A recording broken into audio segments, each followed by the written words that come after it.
Salut à tous et bienvenue à Un Monde en Marche. Aujourd'hui à l'émission, on va discuter comment la médecine alternative peut être un bon complément pour notre santé. Je vais m'entretenir avec Marie-Michelle Breton quant à la naturopathie et avec Thorne Simmons par rapport au cannabis médical. Bonne émission!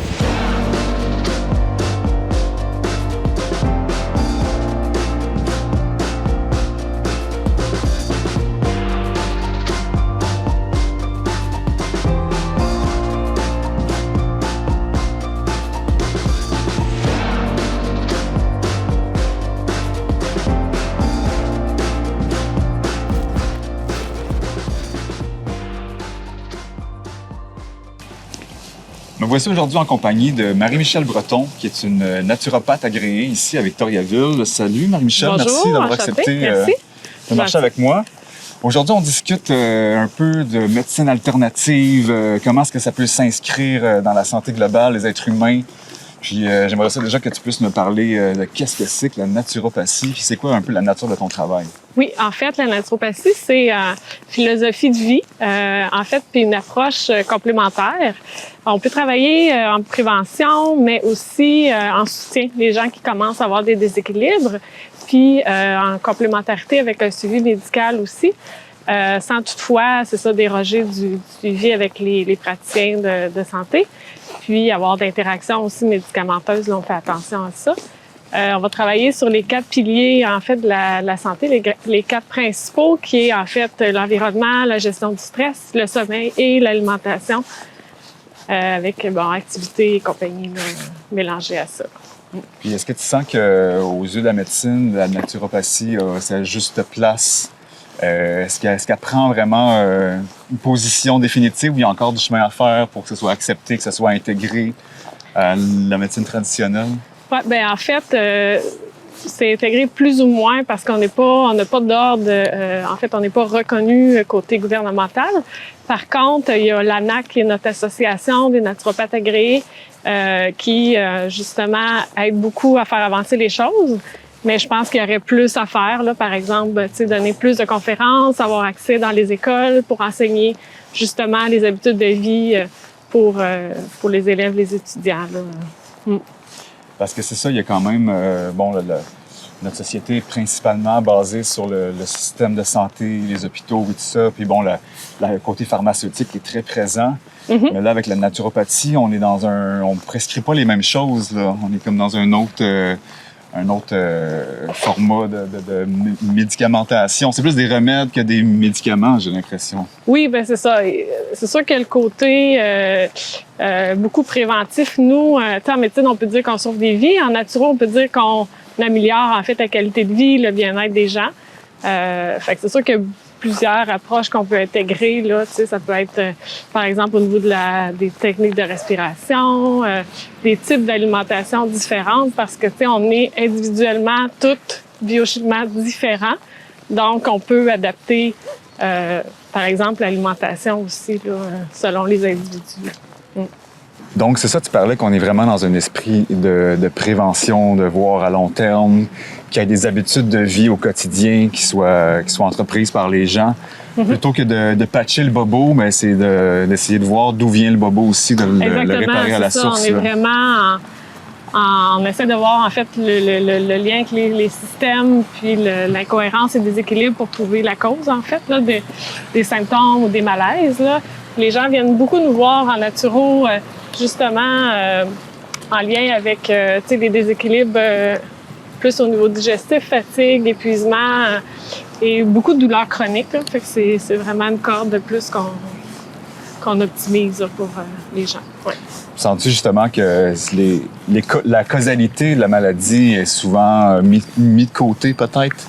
C'est là que la naturopathie va jouer pour essayer de trouver la cause, parce que souvent, j'ai l'impression que la pharmacologie est plus là pour essayer de contenir le problème, mais d'aller à la source, c'est plus là, en consultation, que les gens peuvent voir un peu d'où est-ce que ça vient, les malaises. Là. Oui, bien c'est sûr que les gens, il faut qu'ils s'investissent, hein, ça demande beaucoup de changements. C'est pas toujours facile de faire des changements à tous les niveaux. En fait, ça peut être difficile. Fait que c'est sûr que, oui, souvent, les gens vont avoir tendance à, par exemple, prendre un anti-inflammatoire systémique sans aller justement au profond, puis jouer au niveau préventif là, aussi. Puis toi, est-ce que tu verrais, mettons, quelles avancées tu verrais autant au niveau politique qu'administratif pour favoriser l'intégration de la naturopathie dans la société? As-tu comme un idéal ou une utopie par rapport à ça? Un idéal, bien, c'est sûr, ça serait en fait, qu'on soit justement reconnu. Je pense qu'on a notre place dans la société pour l'amélioration du bien-être global, mais ce serait la reconnaissance. Là. Je sais que l'association travaille fort, mais c'est ce niveau-là que c'est vraiment difficile là, d'aller chercher l'appui. Est-ce que c'est difficile pour toi quand tu es en société de voir autant dans les épiceries que dans les dépanneurs, que dans les espaces publics, les choix autant alimentaires qui sont proposés? Est-ce qu'il y a comme quelque chose, un clash avec tes valeurs ou avec ce que tu... Moi, personnellement, quand j'arrive à une caisse enregistreuse, puis que là, on est en ligne, c'est juste des cochonneries qui sont proposées, un petit snack de dernière minute. Moi, je verrais des vitamines au lieu d'avoir des barres de chez chocolat, tu sais. Ouais. Puis c'est comme si on laissait la place à tout ce qu'on sait qui est mauvais pour l'humain, au lieu de laisser la place, justement, à ce que des produits plus sains soient accessibles. Je sais pas si tu as déjà remarqué ça aussi un peu. Oui, ça, ou dans les pharmacies, dans les dépanneurs, je veux dire, ça, c'est partout. Je pense que les gens vont chercher beaucoup la récompense, l'aspect de récompense, puis de se sentir bien après avoir mangé, je sais pas, par exemple, des bonbons, tout ça. Mais je veux dire, ça, c'est une mauvaise façon de penser ou justement d'agir. Il faut travailler le pourquoi de justement pourquoi on a besoin de récompenses puis de réconfort comme ça. Oui, c'est d'aller à la source aussi que les gens, s'ils ont un petit craving de sucre, c'est parce que là, il peut y avoir un débalancement aussi du pancréas ou je sais pas trop. Il y a comme encore là... Il y a toujours des notions de nutrition à travers ça. Là, aussi, il faut vérifier. Là, débalancement ou... Puis j'imagine qu'en consultation, vous allez justement dans les sphères intimes des gens pour voir... qui ont pas peur de mettre les cartes sur la table puis de dire bon oui c'est vrai que j'ai des petits vices puis là vous pouvez mieux comprendre aussi. Ben, c'est sûr que si on veut faire un travail de fond puis regarder autant au niveau émotionnel que psychologique, on dit pas qu'on est psychologue là, mais trouver des outils puis trouver le pourquoi de ça. C'est ça, on essaie d'aller plus en profondeur. Puis les gens qui consultent justement, ils veulent avoir des changements concrets, positifs. C'est pas eux qui vont nous mentir nécessairement, là, c'est pas à leur avantage. Parce que j'ai déjà entendu souvent que l'estomac est considéré comme le deuxième cerveau. Intestin. Intestin. C'est pas grave. La sphère digestive, oui, c'est ça. Qu'on peut en apprendre beaucoup sur une personne, mais on peut traiter beaucoup de choses un peu en faisant une analyse des troubles intestinaux, puis tout le côté digestif. Puis souvent, ça, c'est pas quelque chose que la médecine traditionnelle explore. Donc, vous êtes vraiment un contrepartie extrêmement qui fait du sens aussi. Ben oui, mais en fait, c'est ça. C'est ce qu'on mange, mais c'est beaucoup aussi ce qu'on assimile parce que, je veux dire, on n'a pas toute la même capacité d'assimilation au niveau intestinal. Fait que oui, on peut dire ce qu'on mange, mais c'est sûr qu'il faut vérifier aussi les aspects assimilation, digestion aussi. Puis est-ce que dans d'autres pays, tu as entendu parler qu'il y avait une plus grande place qui était faite à la naturopathie dans les hôpitaux et tout ça, ou ça reste encore marginal, séparé de la médecine traditionnelle? En fait, il faut dire qu'à peu près, si je ne me trompe pas, là, jusqu'à maintenant, 86 provinces où la naturopathie est reconnue. Fait qu'en fait, c'est des médecins avec une spécialisation en naturopathie. En Ontario, je veux dire, à Vancouver, là, c'est plus reconnu, puis ça passe dans le système, justement, de santé. Donc, au Québec, on est un peu en retard. Il y a vraiment une fermeture. Ouais. C'est triste, mais c'est ça. Peut-être qu'avec le temps, il va y avoir un changement. On espère, en tout cas. Je pense que ça ferait du bien pour la population. Donc, de ce que tu me dis, c'est ça au Québec, c'est la législation est moins permissive ou intègre moins la naturopathie dans les rouages administratifs que d'autres provinces au Canada. Oui, tout à fait. Là, ici, non, on n'est pas là, malheureusement. Ouais. Qu'est-ce qui fait en sorte qu'au Québec, c'est différent du reste des provinces? Bien, je sais. Probablement qu'il y a une fermeture politique, là, parce que on a essayé de faire justement l'ordre, puis on a été barré à l'ouverture, qu'il y ait changement. Je sais pas s'il y a d'autres aspects, là, mais à ma connaissance... C'est une petite question de lobbying, là. Ben là, OK, on dira pas ça, on dira pas ça. Non, mais c'est juste que c'est dommage, des fois, de voir que ça prend du temps avant que... Faire avancer. Ouais, faire avancer les choses, puis que votre travail puisse avoir une reconnaissance à sa juste valeur, tu sais. Mm-hmm. Mais je pense que c'est l'ordre des professions aussi. On nous avait dit que bon, ils ne voulaient pas mettre sur pied un nouvel ordre, là. Un peu comme avec les ostéopathes aussi, là. C'est comme ça, là, ouais. Puis c'est ça, en fait.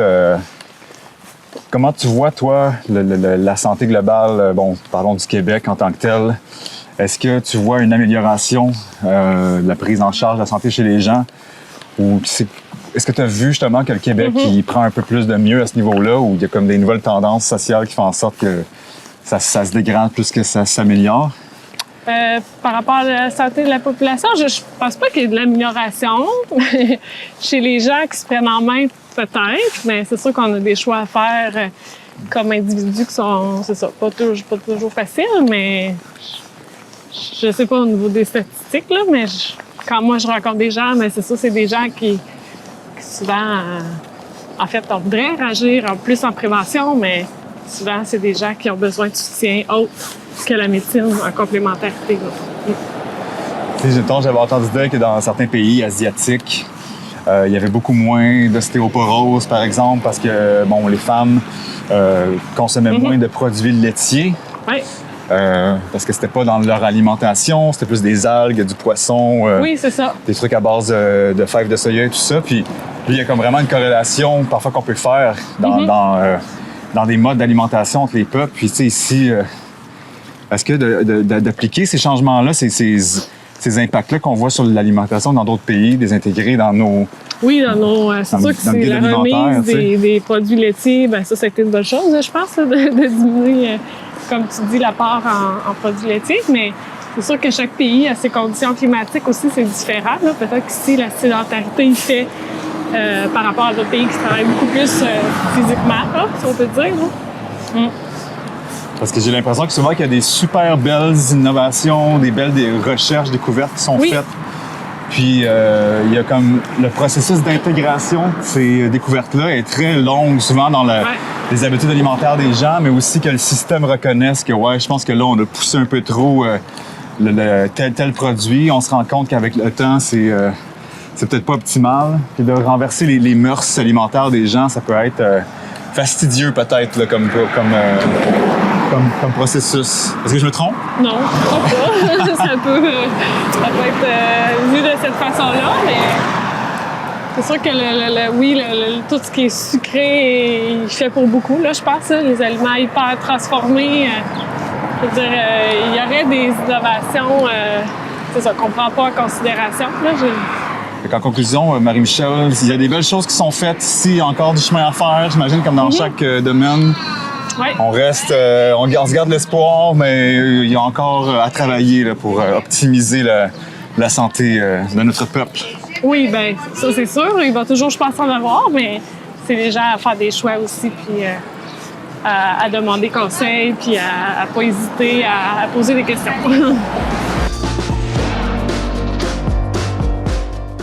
Alors, salut, me voici avec Thorne Seaman ici devant son magasin Chambre en Ville dont il est le gérant. Thorne, salut, ça va bien? Hey, salut, man, ça va? Ouais, on prend une petite marche ensemble. Let's go! Fait qu'en fait, tu vas-tu nous expliquer le concept de Chambre en Ville puis du cannabis médicinal? C'est quoi ton travail que tu fais ici à Victoriaville? Bien, dans le fond, nous autres, on est surtout là pour aider le monde à obtenir la prescription de cannabis médical. Il va arriver chez eux, ça va être livré chez eux, ça va être déductible d'impôts. Puis tu vas avoir tout ce qui est au médical, c'était approuvé en clinique. Puis, Enfin, c'est pour faire en sorte que, comme les médicaments souvent sont subventionnés par l'État, c'est de faire en sorte que moi, mon médicament, c'est le cannabis. Est-ce que l'État pourrait m'aider à le financer? Parce que c'est le remède qui fonctionne pour moi. C'est ça? C'est en plein ça. Puis c'est aussi, ça veut-tu que le cannabis, c'est reconnu en tant que médicament, OK, déductible d'impôt, mais elle est encore taxable. Fait que c'est vraiment triste, je trouve. Ah, comparé aux autres médicaments normaux qui ne le sont pas en Ouais. tant que tel. Ouais. Ouais, c'est ça. Là, tu me disais tantôt qu'aussi, dans le reste du Canada, c'est beaucoup plus facile de pouvoir faire pousser à la maison. Au Québec, c'était en cours même, tu me disais aujourd'hui.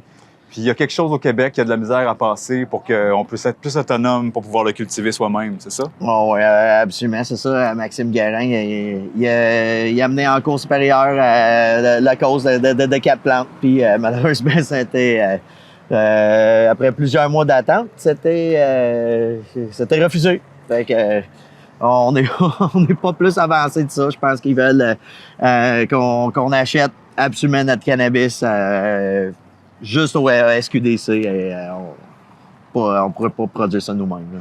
Parce que dans d'autres pays, j'imagine que les lois sont... Certains pays, les lois sont beaucoup plus permissives, puis ça fait longtemps qu'ils ont compris que ça sert à rien de mettre une bureaucratie ultra complexe par rapport à ces plantes-là, puis que ça peut faire un bienfait aussi à la population, que ce soit plus accessible, puis baisser la criminalité et tout ça. Mais en Thaïlande, regarde, ils viennent juste de légaliser ça, puis écoute, ça fleurit là-bas. C'est pour le médical et ils ont décriminalisé.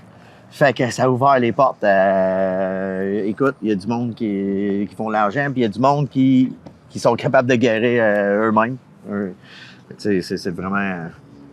Je pense qu'il y a des pays qui ont compris des choses que nous autres, on n'a pas encore compris. Là, surtout au Québec. Là. Le reste du Canada, c'est pas mal ouvert. Là. C'est quand même un pas de géant que, mettons, avant, c'était tellement stigmatisé de fumer du cannabis. Puis là, maintenant, avec les SQDC partout dans les villes, il y a comme une acceptation sociale qui est ça. Quand même un grand avancement comparé à il y a 10, 15, 20 ans et même plus, que c'était extrêmement marginal.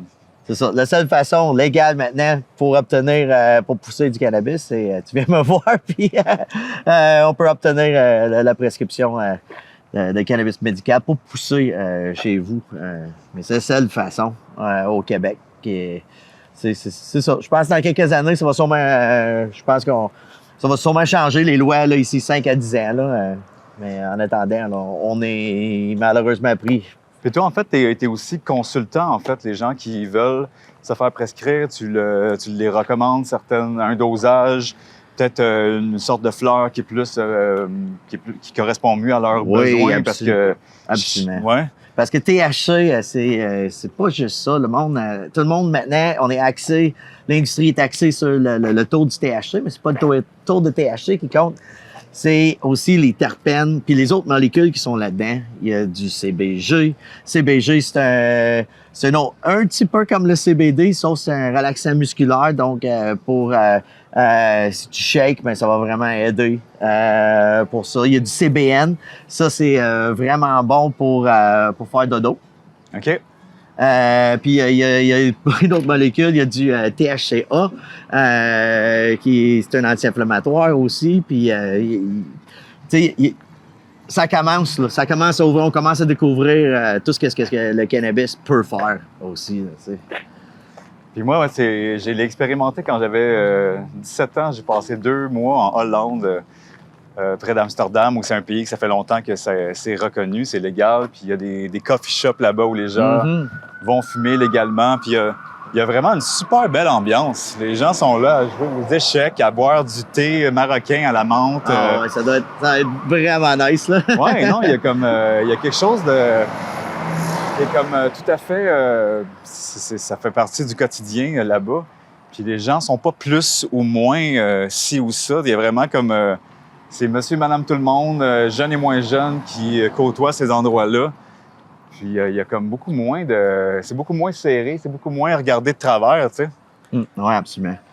Il y a une stigmatisation là, qui se fait, même au niveau des banques. Là. Je veux dire, je te dirais que juste une entreprise comme moi, que nous autres, on vend pas du cannabis, là. On vend aucunement du cannabis, là. On aide des personnes seulement à obtenir leur prescription. Mais les banques veulent rien savoir, nous prêter de l'argent. On est bien beau avoir 1 million avec nous autres ou un tel montant d'argent, les banques veulent rien savoir. Ouais. Fait que ça tourne tout alentour de ça. Il y a comme quelque chose qui fait en sorte que tout ce qui est relié justement, encore là, on utilise le mot drogue, mais je pense que de plus en plus, on voit ça comme un remède, une médecine. Il y a Non, comme, mais tout peut être une drogue, là. Je veux dire, exactement. si tu en abuses, là, aussi, là, il y a de l'abus en tout, je pense. Puis, fait que si le cannabis prend plus d'importance que le reste de ta vie, mais peut-être que c'est rendu une drogue, mais si c'est là pour t'aider ou à t'aider à prendre moins de médicaments ou à être plus calme, puis sans effet secondaire, là, tu prends ça responsablement. Puis, je pense qu'il n'y a aucun problème, là. C'est pas un drogue, c'est une question que chaque personne, comment qu'on l'utilise au quotidien, que ça peut être peut-être bon ou nocif pour la personne. Oui, absolument. Hey, écoute, il y a quelqu'un qui est venu me voir, puis c'est assez dernièrement, puis il est arrivé avec du Parkinson, puis j'ai jamais vu quelqu'un de même de ma vie, OK, shaké de même, là, OK? Il s'en allait, tout son corps, ça s'en allait de même. Puis là, juste pour s'asseoir, c'était quelque chose, tu sais. Puis, je commence à lui poser des questions. Puis, après mon travail, je suis allé lui voir en privé. Puis, j'ai dit, écoute, on va essayer quelque chose. J'ai fait essayer chez lui un concentré de cannabis. Puis, ça fait de ça à ça en l'espace de 30 secondes. Le gars, il commence à pleurer parce que ça faisait 3 ans qu'il prenait des médicaments, puis qu'il se réveillait le matin, puis il shakeait de même, puis il se réveille, puis il s'endort de même. Puis là, il a pris du cannabis, puis ça a arrêté. Je veux dire, c'est fort, là. J'ai vécu des émotions. Il a pleuré, mais j'avais des larmes dans les yeux aussi, là. Puis, tu sais, sauf c'est ça. C'est interdit, là. Tu sais, je veux dire, j'aurais pas pu faire ça, mettons, dans mon magasin ou quoi de même, parce que c'est interdit par la loi, mais le cannabis peut tellement aider du monde. On vient calme là-dessus. On n'a pas de goût d'être violent ou de battre notre femme. J'ai une autre anecdote par rapport à ça. Quand j'étais en Suisse, la Suisse, pendant longtemps, les gens allaient là pour aussi en acheter sous la table, en dessous du comptoir. Là. Ça a été plus long pour le gouvernement suisse à répertorier ça dans les années 90 comme étant illégal ou dans les années 2000. Puis des personnes que j'ai fréquentées me disaient que lorsque le gouvernement a mis des lois pour le criminaliser, donc il était beaucoup moins accessible. Puis il me disait, c'était tellement relax dans les rues le soir, dans les bars, c'était tranquille parce que le monde, il fumait plus. Puis là, les gens se sont tournés vers l'alcool parce que le cannabis était plus difficile à obtenir. Puis ils disent, l'ambiance, elle a changé radicalement. On a vu le monde plus de à terre, plus de bouteilles pétées à terre. Ouais. Il y a comme une énergie urbaine qui a vraiment changé à cause de qu'est-ce que les personnes consomment. Ça a un énorme impact sur l'ambiance là, dans la ville. Puis il disait ça a été vraiment frappant pour eux de constater comment ça a été différent. Je pense que l'alcool fait beaucoup plus de ravages aussi que le cannabis. Oui, absolument. Je te dirais que dans nos clients, la clientèle, on a beaucoup de monde qui ont 70 ans. Et ceux qui consomment le cannabis par rapport à ceux qui ont bu toute leur vie, je vais te dire, c'est quelque chose, là. Ouais.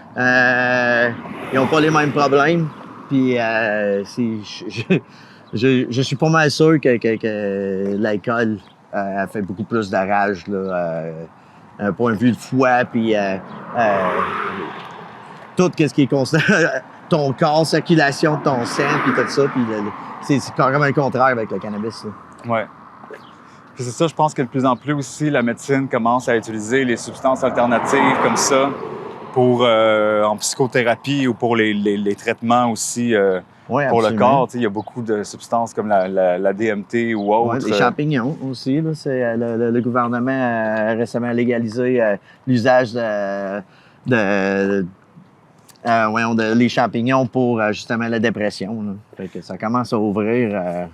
Ça commence à ouvrir tranquillement. Oui, parce que veux pas, ces substances-là étaient utilisées par les par les sages-femmes, les chamans, les sorciers, les guérisseurs. Oui, depuis longtemps. Ils accompagnaient les personnes qui étaient à la recherche, en quête de sens, qui avaient des choses à guérir.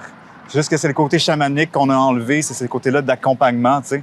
Parce qu'avant, les gens, justement, étaient étaient comme un peu encadrés là-dedans, dans un processus, dans un rituel. Il y avait un côté spirituel en arrière de ça. Tu sais, là, on est très, très, très dans le mode récréatif. Pour revenir à l'histoire, justement, de tout ce qui est de la légalisation, de la législation entourant le cannabis au Canada, au Québec, c'est quelque chose qu'on n'a pas encore fini d'en entendre parler. Non. Il va toujours avoir des développements par rapport à ça. Puis, il reste beaucoup à faire. Beaucoup de jobs, là, je te dirais, là, beaucoup de travail à faire par rapport à notre gouvernement, puis aussi les citoyens aussi, de démontrer que, tu sais, on a besoin de place aussi pour consommer. Tu sais, c'est pas normal que ça soit légal, on vend ça, mais on vend la bière, mais on a des bars, mais on n'a pas de place pour consommer ça. Il n'y a pas de spécialiste vraiment qui peut t'expliquer ça, à part quelques-unes. Je veux dire comme nous autres un peu, mais c'est tellement rare. On est des pionniers là-dedans. Puis j'ai hâte que l'esprit du monde s'ouvre un peu plus à ça, puis qu'il se rend compte que peut-être qu'au lieu d'utiliser autant de médicaments, peut-être assez quelque chose de naturel. Puis de ce que j'ai vu à date depuis 3 ans que je fais ça, c'est que ça marche. Ça marche, ça marche vraiment bien. Il y a du réconfort, il y a la médecine. Je veux dire, c'est une plante extraordinaire.